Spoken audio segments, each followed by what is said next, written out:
The chapter opens like a storm rolling over the early church. Men from Judea arrive with confidence, tradition, and the weight of Moses behind them. Their message is sharp, uncompromising, and absolute. Except ye be circumcised after the manner of Moses, ye cannot be saved. It is the kind of sentence that shakes foundations, divides households, and exposes the fault lines between law and grace. This is not a small disagreement. This is not a friendly debate. This is a direct assault on the very heart of the gospel Paul preached. If their words stand, then Christ's cross is not enough. Grace is not enough. Faith is not enough. Salvation becomes a hybrid, part Jesus, part Moses, and the glory of the finished work is shattered. Paul and Barnabas rise immediately. These two men, brothers in mission and fire, refuse to let the gospel be diluted. The text says there was no small dissension and disputation. In other words, the room shook, voices rose, the battle lines formed. This was not about preference, this was about truth. The church sends them to Jerusalem, not because Paul is uncertain, but because the issue threatens the unity of the entire believing community.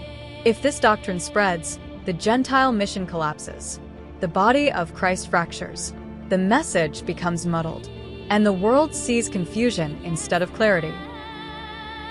When they arrive, the debate reignites. Some believers from the sect of the Pharisees stand up, believers, yes, but still clinging to the old covenant shadows. They insist that Gentiles must be circumcised and commanded to keep the law of Moses. The old wineskin is being stretched beyond its limits. Peter rises to speak, and the room quiets. He reminds them of Cornelius, how God gave the Holy Ghost to Gentiles without circumcision, without law-keeping, without ritual. God himself made no distinction. Peter's voice carries weight, but even he knows this moment is bigger than his testimony. Then Paul and Barnabas speak. They recount signs, wonders, conversions, and the unstoppable movement of God among the Gentiles. Heaven is writing a new chapter, and the ink is grace. The law never produced this kind of life. Moses never opened these kinds of doors. Only Christ. James stands last. Calm, steady, scriptural. He anchors the moment with the prophets, showing that God always intended to visit the Gentiles. The council listens. The Spirit moves, and the verdict becomes clear.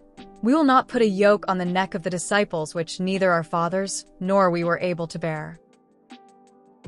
The decision is made. Circumcision is not required. The law is not required. Salvation is by grace through faith. Full stop. The gospel is preserved. The body of Christ is protected. And the message that will echo through the ages is secured.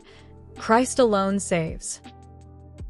But beneath the victory lies a warning. Even in the earliest days, even among sincere believers, the temptation to mix covenants, blend systems, and merge programs was strong. Acts 15 is not just history, it is a mirror. It shows what happens when the church tries to stitch Moses onto Christ, tradition onto truth, and ritual onto redemption. The result is always confusion, division, and fracture. The council in Jerusalem ends with unity, but the ripples of the conflict continue. Paul and Barnabas return to Antioch carrying a letter of freedom, a declaration that Gentiles are not bound to Moses. It is a moment of joy, but beneath the celebration lies a deeper truth. Whenever God moves forward, not everyone moves with him. And this is where the tension begins to rise. Paul and Barnabas, once inseparable, once shoulder to shoulder in the fire of ministry, begin to feel the strain of differing convictions. The same gospel they defended together now becomes the backdrop for a painful separation. Not over doctrine, but over direction. Not over truth, but over timing. Their split is not a failure, it is a picture. A picture of how even sincere believers can diverge when the pressure of transition is heavy. A picture of how the early church wrestled with change. A picture of how fragile unity becomes when old systems collide with new revelation. And it is a warning to every generation that follows. For the real issue beneath Acts 15 is not circumcision. It is not Moses. It is not ritual. The real issue is identity. Who are God's people now? What defines them? What marks them? What unites them? And what happens when God shifts the plan, but his people cling to the familiar? To understand that struggle, we must go back before Paul, back before Antioch, back before the council, to a mountain where 3 men stood trembling in the presence of glory. A mountain where the old covenant and the new covenant met face to face. A mountain where God himself declared the direction his people must follow. It was on that mountain that Peter, James, and John saw Jesus transfigured before them. His face shone like the sun. His garments glowed with uncreated light. And standing beside him were Moses and Elijah, the law and the prophets embodied.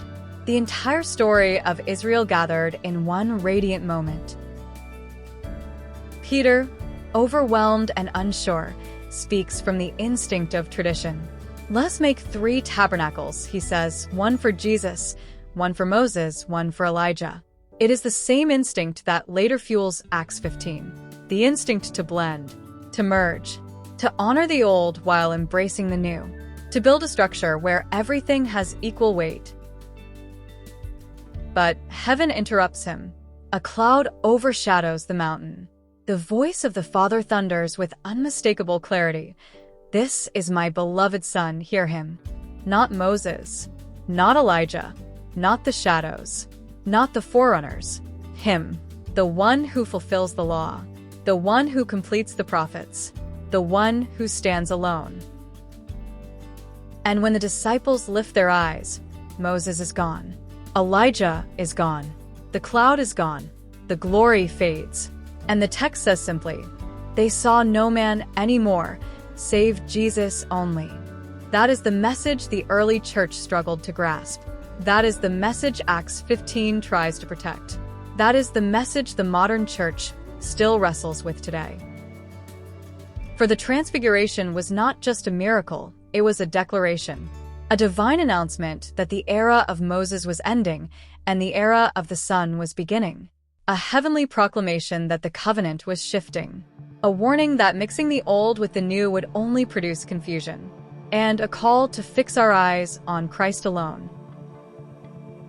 When Jesus and the disciples descended from that mountain, the glory faded, but the message did not. Hear him. That command was meant to echo through Israel, through the synagogues, through the temple courts, through every heart that still clung to Moses. But as the ministry of Christ unfolded, it became clear that many would not hear him. They admired his miracles, but resisted his message. They welcomed his power, but rejected his authority. After the resurrection, the apostles preached with boldness. Peter stood in Jerusalem declaring that the one they crucified was both Lord and Christ. Thousands believed, but the nation as a whole hesitated. They were torn between the comfort of tradition and the call of the Messiah. The old covenant was familiar. The new covenant felt like a threat. And the tension grew with every sermon. By the time we reach Acts 7, the resistance hardens. Stephen, full of the Holy Ghost, stands before the council and recounts Israel's history, a history of rejecting the ones God sends. Joseph rejected, Moses rejected, the prophets rejected, and now the righteous one himself rejected. His words cut deep, not because they were harsh, but because they were true. The council cannot bear it. They stop their ears. They rush upon him. They stone him. And as Stephen falls, he sees what Israel refuses to see, the Son of Man standing at the right hand of God. Heaven opens for the first martyr, but the nation closes its heart. The message is clear. Israel is not ready to receive the new plan. And standing there, holding the garments of the executioners, is a young Pharisee named Saul. Zealous, brilliant, uncompromising. He believes he is defending Moses. He believes he is protecting the covenant. He believes he is honoring God. But in truth, He is fighting against the very one Moses and the prophets foretold. Saul becomes the spearhead of persecution. He enters houses. He drags believers away. He breathes threats and slaughter. The church scatters, but the gospel spreads. What the enemy means for destruction becomes the catalyst for expansion. The message leaps from Jerusalem to Judea, from Judea to Samaria, and soon it will leap even further. On the road to Damascus, everything changes. A light brighter than the sun surrounds Saul. He falls to the ground. A voice speaks, not from the temple, not from the law, not from tradition, but from heaven itself. Saul, Saul, why persecutest thou me? In that moment, the persecutor meets the person he has been resisting. The old covenant zeal meets the risen Christ. Saul rises blind, but for the first time, he truly sees. The one he opposed is the one he must now proclaim. The law he defended is the shadow of the grace he will now preach. The traditions he cherished are the scaffolding for a structure God is now replacing. The man who tried to stop the gospel becomes the man chosen to carry it to the nations.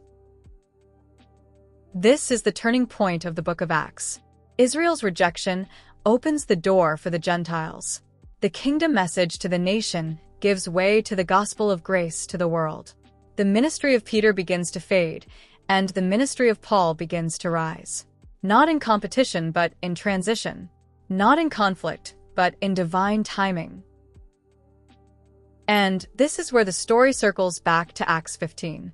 For the very tension that erupted in Jerusalem, the tension between Moses and Christ, between law and grace, between Old Covenant identity and New Covenant calling, is the same tension that shaped Paul's entire ministry.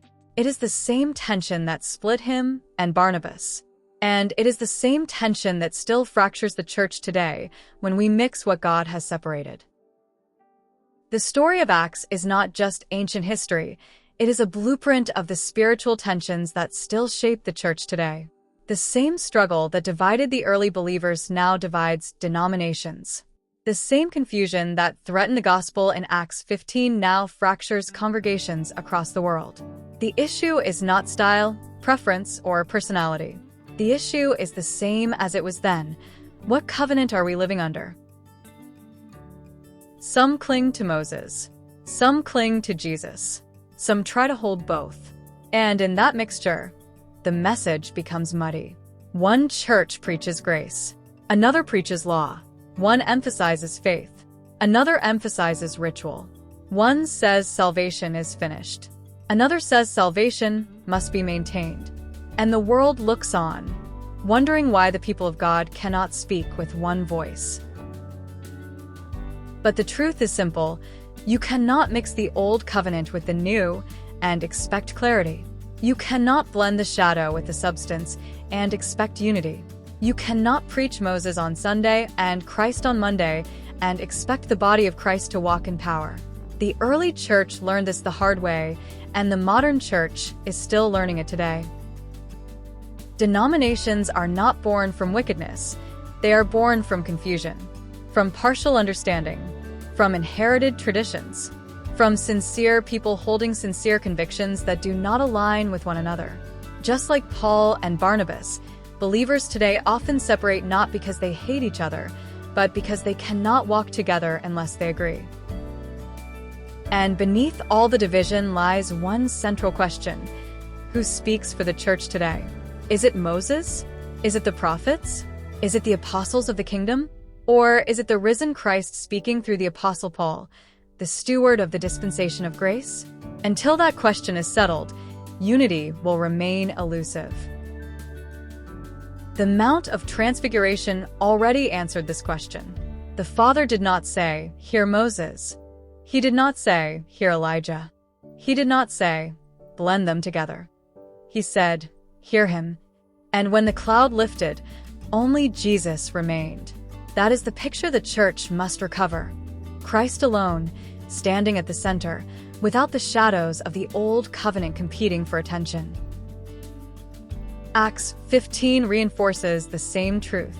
When the church tried to reattach Moses to the gospel, the apostles stood firm. They refused to place a yoke on the Gentiles. They refused to dilute grace. They refused to let tradition override revelation. And because they stood, the gospel remained pure.